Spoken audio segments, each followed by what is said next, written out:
The technological transformation of human society is overwhelmingly not coming from people inventing things in Silicon Valley. It's coming out of the underground bases and the secret projects where, as I've been saying in the books for decades, the cutting edge of technological possibility is light years ahead of anything in the public arena. And what they've been doing is playing this technology out piece by piece by piece into the public arena. And if you notice, there's not been a point where basically people have been sitting around strumming their fingers, waiting for the next level of technology to increase the potential of human control. It's played out, and it's getting faster and faster and faster. Look at it. And it's doing that because it's not waiting to be invented. It was sitting there waiting to be played out. They just need an excuse for it. Because the idea is to turn the globe, the entire human society, into China. China's their blueprint. The Mao Revolution in China was cult stimulated. It was orchestrated by the cult, because what they wanted was a closed society that could incubate a controlled closed society, that could incubate a method of human control, not least technologically, that would eventually be played out across the world. And so you now have the blueprint for global control in China. I've been saying for decades in the books, if you want to see the West tomorrow, look at China today. To the cult, there are no borders, it's just one globe. And China is a very, very big center for this cult, as is Britain and Europe. So you have this technology developed in the secret projects and underground bases and then played out into the public arena. Now, to do that, they need cover stories. They need an explanation of where this stuff came from. And so they have front people. You know, this is how it's been done. It's coming out of the underground bases, long planned and ahead of time. And they're also picking off genuine creatives who create genuine organizations, and they're buying them up and pulling them in to become part of this web as well. So that's how it's been done. The cult is a network of secret societies and semi-secret groups, which then goes out into the world of the scene. It's not seen in the world of the scene. In the world of the scene, it's Facebook, it's Amazon, it's Microsoft, it's governments, but they're still manipulated and directed by the same global web. And so what you have is a spider in the center, in the shadows. The spider is dictating the agenda. And the strands in the web immediately around the spider are the most exclusive secret societies who absolutely know what's going on. And then as you come out from the spider in the web, you're still in the hidden, you're still in the realm of secret societies, but they're ones that we know about, that we've heard of: the Freemasons, the Knights of Malta, the Knights Templar, the inner core of the Jesuit order, and so on, many, many others.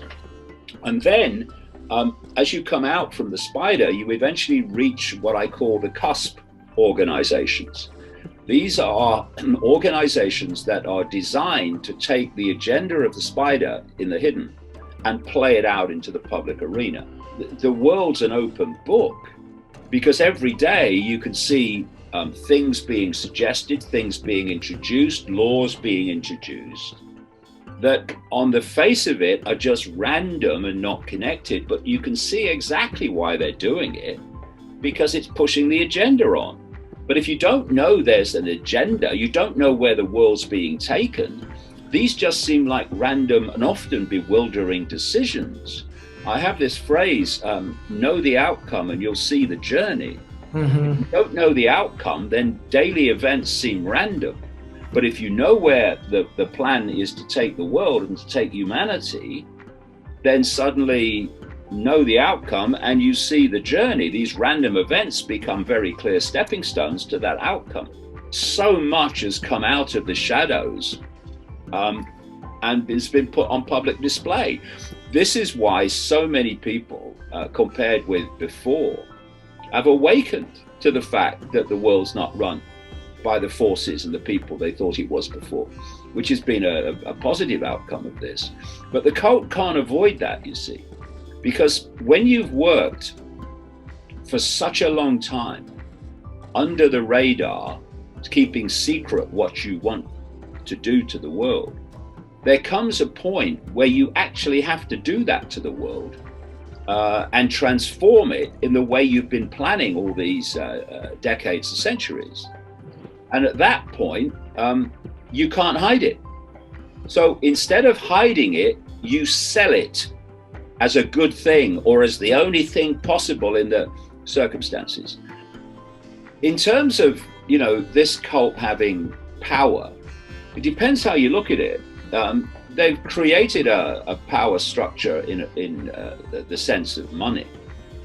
They've created this system where banks and financial institutions are creating money that doesn't exist called credit and charging interest on it, and thus getting the population into enormous amounts of debt on money that has never, does not, and will never exist. It's just theoretical. That's what credit is. When you go into a bank and you want to borrow 100,000 euros or something, they don't create 100,000 euros physically. They just put it on the screen, because they through what's called fractional reserve lending, they are able to lend vastly more than they actually have, and therefore they can just type 100,000 euros into your account, and from that moment you have to pay back that money, or theoretical money, and interest upon it, which is never created, which is why there's never enough money to pay back all the debt. And all they've done is create money out of nothing called credit. So that's their power base in terms of the way they've structured society. Because, you know, people say, oh, it's all about money and it's all about greed, but only on one level. The greed and the money system and control of the money system, who has money and who doesn't, is not at its foundation about greed. It's about control. If you control who has the money and who doesn't have it, then in a society in which functions on the basis of interactions through money, you are going to control human society. But if you look at power in a different way, they don't have power. You can't have power ultimately when there's a handful of you and a lot of people who work for you, very few of them in full knowledge of why they're working for you and to what end. The rest are just doing what they're told. Law enforcement and government administrations, etc. You cannot have power over 8 billion people in that situation unless the 8 billion give their power to you. Mm-hmm. And that's what they've done. They've manipulated the billions to give their power to the few. Look all the way through human history. It doesn't matter what the era, it doesn't matter what the culture. The majority have been controlled by the few because the majority give their power to the few in the form of acquiescence.